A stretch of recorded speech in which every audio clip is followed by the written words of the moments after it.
Mavi derya açtı tağ, medilerimiz köp sana. Toprakımızda süyünsek hayatımızga çok hata. Sana koşak düzülse dıllarda bir süyüner. İktiramlar her zaman işkenceye misliler. İşken oğul kızlarım, hecilcandır gülürüm. Köptür zaman ördürüm, talim hikmet sözdürüm. Ana beri istekleri, ata tohum zinnetlerim. Kuruluş etken bakılırım, uzun hikmet sazlarım. Bu raplerim insaptin keşfedi. Güzel dilim yurt üstüneni yaş dedi.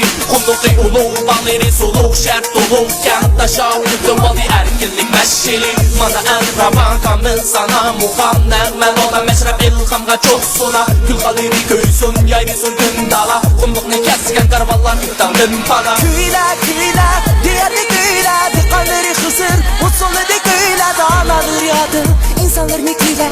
Zibolga yer makan büyük de kıyla. Kıyla kıyla, diğerli kıyla. Dikanları hızır, usulü de kıyla. Dağlanır yadı, insanlar ne kıyla. Zibolga yer makan büyük de kıyla. Gökülensin, ürümçi kaşkarira Altay'da. Karmayı kumul korleden kısayda.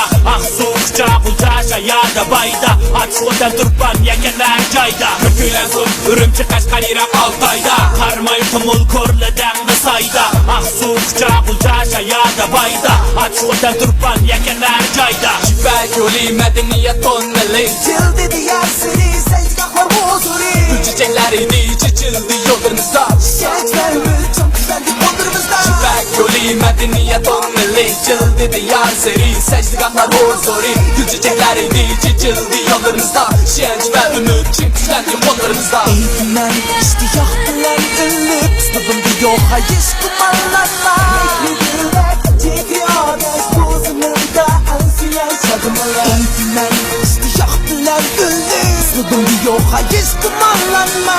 Beklidirler, cekri adet, bozumunda ansiyen şadımlar. Kıyla kıyla, diğerli kıyla. Dikanları hızır, usulü de kıyla. Dağlanır yadı, insanlar ne kıyla. Zibolga yer makan büyük de kıyla.